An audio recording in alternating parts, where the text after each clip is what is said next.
My name is Schmidt, and I'll be honest, I felt a bit silly about coming up here when I was first asked. I'm not the founder of an organization or a doctor. I'm not a government official or a small business owner. I'm not really an expert on anything. I'm nobody.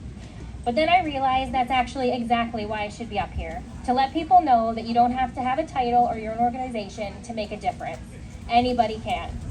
I've always loved animals, and over the years have developed an empathy for them that borders on debilitating.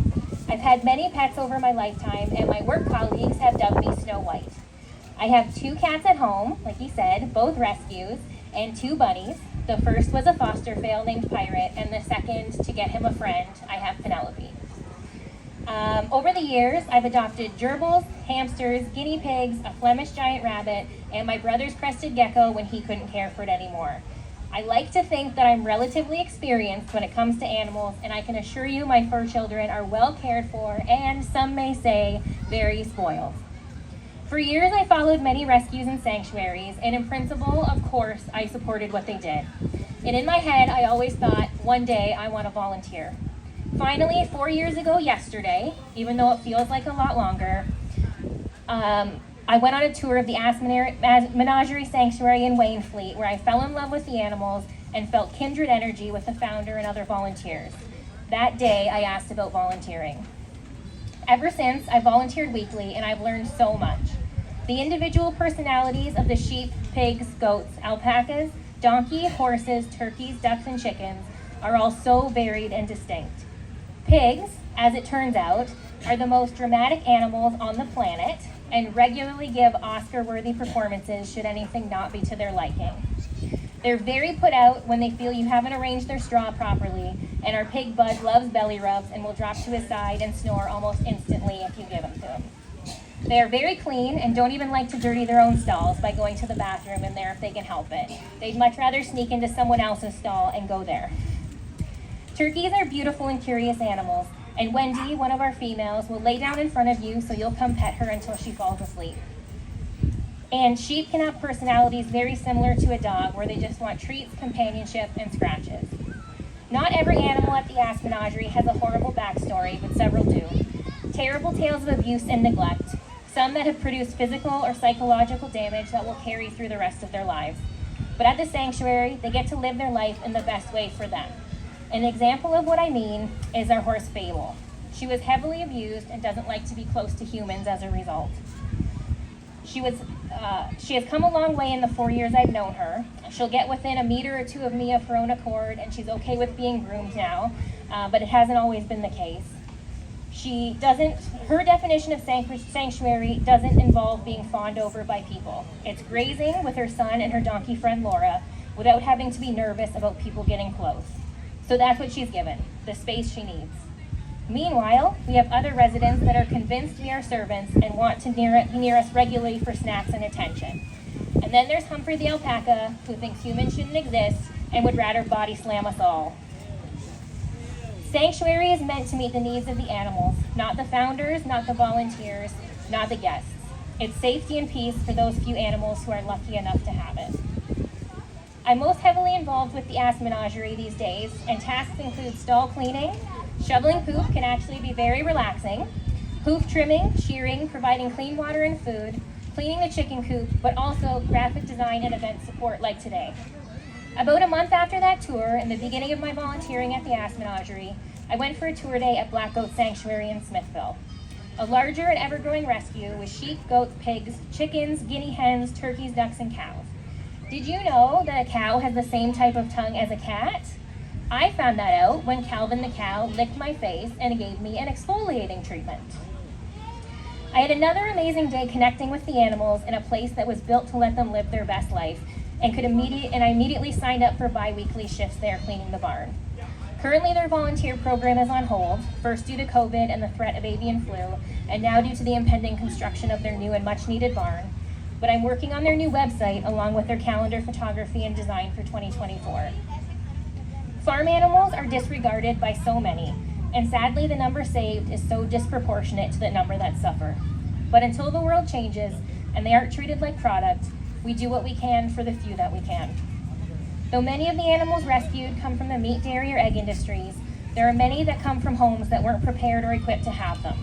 Educating yourselves, or others if you can, is so important before you bring any living thing into your home, whether it be a cow, a pig, a goat, a cat, a dog, or a rabbit. Since that day at Black Goat, I've become good friends with founder Megan, who ended up convincing me to foster a rabbit with Pumpkin's Acres Rabbit Rescue. Since I had bunny experience, and fosters are very difficult to come by. I had resisted for a very long time, knowing I'd fall in love with whoever came into my home, and that came to pass with my first foster, Henry. Henry ended up passing away at a little over 1 year old, shattering my heart. And unfortunately, and I wish it weren't the case, heartbreak is unavoidable in rescue. I knew there were bunnies waiting for homes and fosters, and when I was ready, Pirate moved in. Pirate was saved from euthanasia in a Quebec shelter by Pumpkin's Acres, and they also provided the eye removal surgery he desperately needed. I ended up adopting him and then Penelope, who very luckily bonded very quickly with him. Rabbits, with very few exceptions, need to be with their own kind. Since I now do not have the space to foster in my little apartment, I've tried to keep involved with Pumpkin's Acres by going on the occasional dumped bunny rescue and helping with their annual calendar design. Hundreds of domestic rabbits are abandoned every year across Canada by people who weren't prepared to care for them. We have all been brought up with a lot of bunny care myths, like they only live a few years and they eat a diet of carrots. Domestic rabbits, when cared for properly, live around 10 years and need a diet heavy in hay. Yes, they can be destructive, but just like cats or dogs, they have incredible individual personalities and can bring so much joy and comfort to your home. They are very misunderstood animals, and once fixed, they are great about litter training, and my two actually have free roam of my apartment. They can't survive in the wild, yet people keep purchasing them and either keeping them in inappropriate conditions that cause them a short life of suffering, or they dump them outside to die. I'm grateful organizations like Pumpkin's Acres exist to try to make the situation better, but every rescue and sanctuary needs help. Founding a rescue organization is exhausting and heartbreaking, and I know this as I'm good friends with 3 of them.